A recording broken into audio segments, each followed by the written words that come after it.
Welcome back, YouTube pipe smokers. Munchop Piper here. This is the third video in our series on how to play Android Netrunner. In this video, I'm going to show you how to play on the runner side. Last video we talked about the corporation side and how to play.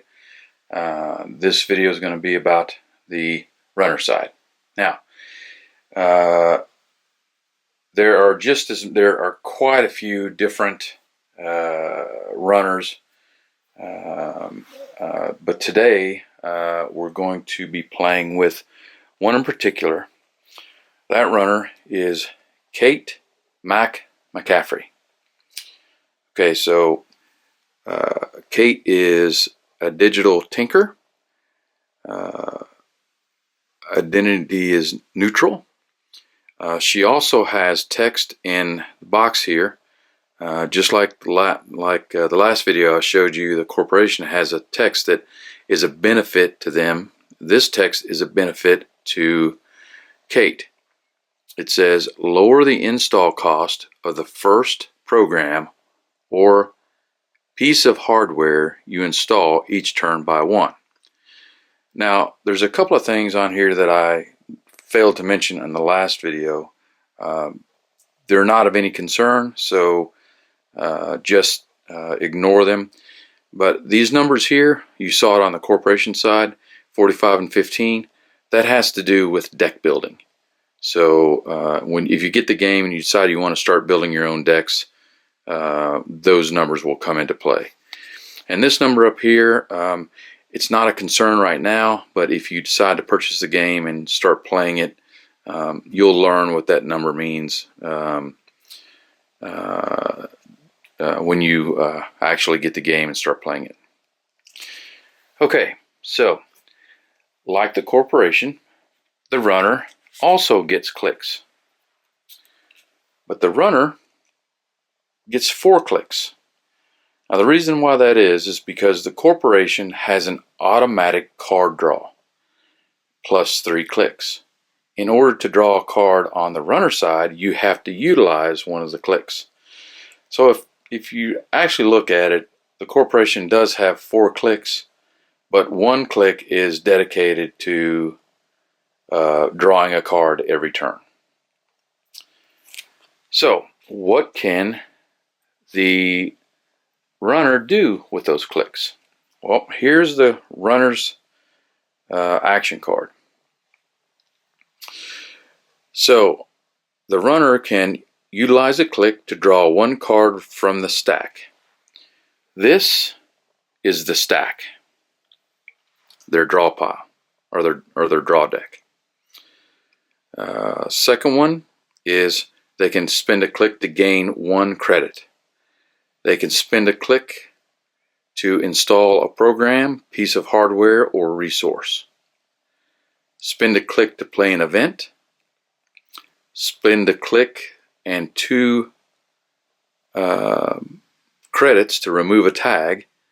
And spend a click to make a run. Okay, so again, with these actions or these clicks, you don't have to do one of each. You can draw 2 cards and gain 1 credit, or you can install 2 programs and gain 1 credit, or you can play an event and draw 2 cards. Whatever combination you want, as long as it adheres to this card. Okay, so again, the deck is called the stack, and the discard pile is called the heap. So you're ready to go. You're ready to start trying to access a server. So you look over at your opponent and you see that he has some ice that he's set into place. So if you go what I call naked, if you run naked and you hit a piece of ice, let's say that you run what I call naked, and you encounter this piece of ice. Alright, so this piece of ice is an enigma. it costs the corporation 3 credits to res or to activate, and it's got a strength of 2.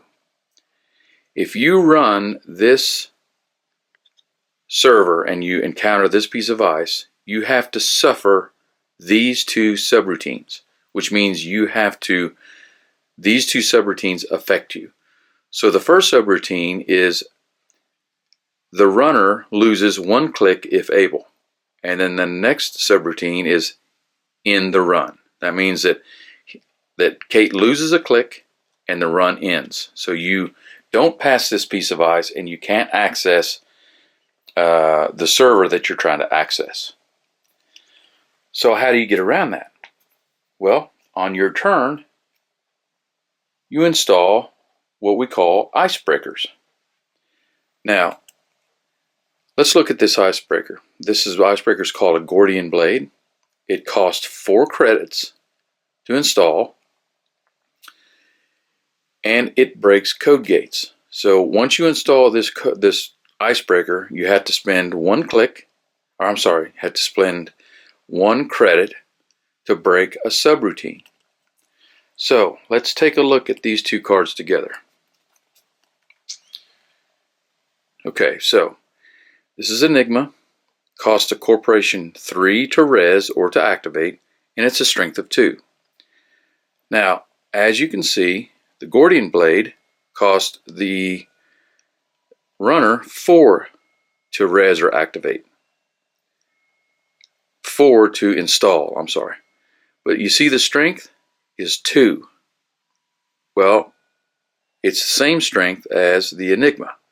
Now, if the Enigma was 4, then Kate would have to spend 2 credits to increase the strength of this ice breaker to match the strength of the ice. But as we have it, it's already up to strength.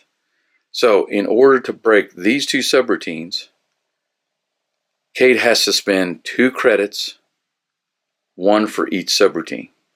Now, if you notice right here, it says this is a code gate. And here it says it will break. This Gordian blade will break a code gate. So this matches the type of ice.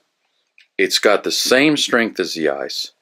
And all it has to do now is break the 2 subroutines using 2 credits. So if this is the only piece of ice that is blocking the server, once you get that icebreaker up to strength and you break the subroutines, then you have access to that server. If it's R&D, they have to show you the top card. If it's headquarters, your hand, you get to pull one of the cards out of his hand and look at it. If it's an agenda, you immediately steal it and score it. If you run an R&D and he flips the top card and it's an agenda, you automatically steal it and score it. If you run on archives and there's a face down card and he puts that card face up and it's an agenda, you get to steal it and score it. If you access a remote server and an agenda is laying there, you get to steal it and score it. So it's a game of cat and mouse. The corporation is hiding the agendas, and it's your job to go hunt them down. Now, the same thing applies on the runner side as it does the corporation side.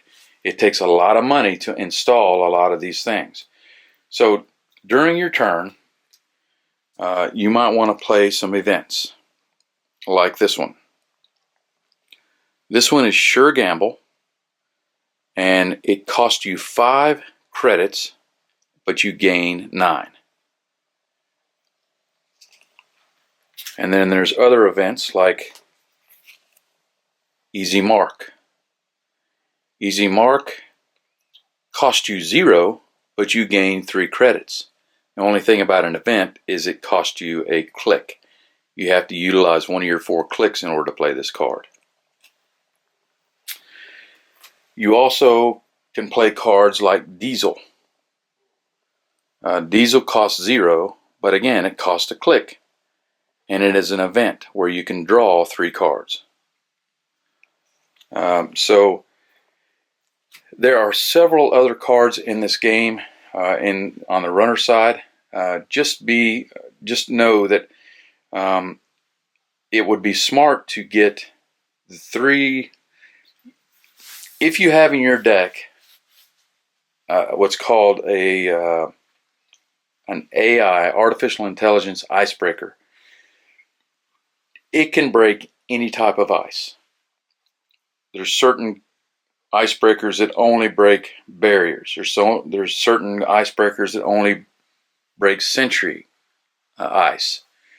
There's certain icebreakers that only break code gates, which we just saw. So smart to have a little bit of each in your deck so that you're prepared for what the corporation is going to try to block you with. Again, you use the credits to purchase the cards, and there are so many ways to build your deck to try to circumvent what the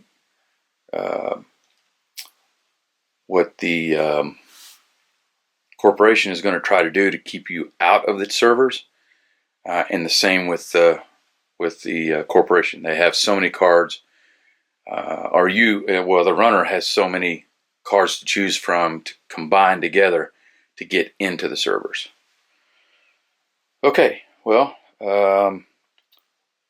I guess that's it for the runner side. The next video, I'm going to actually kind of play a game, a short game. I'll be the only one playing, but I'm going to set it up to where we start to play a game, and I'll kind of show you how to go about accessing, the combination or the interaction between runner and corporation. All right, well, that's it for now. I hope you enjoyed the video. And until my next video, I want to wish you and your family happy gaming.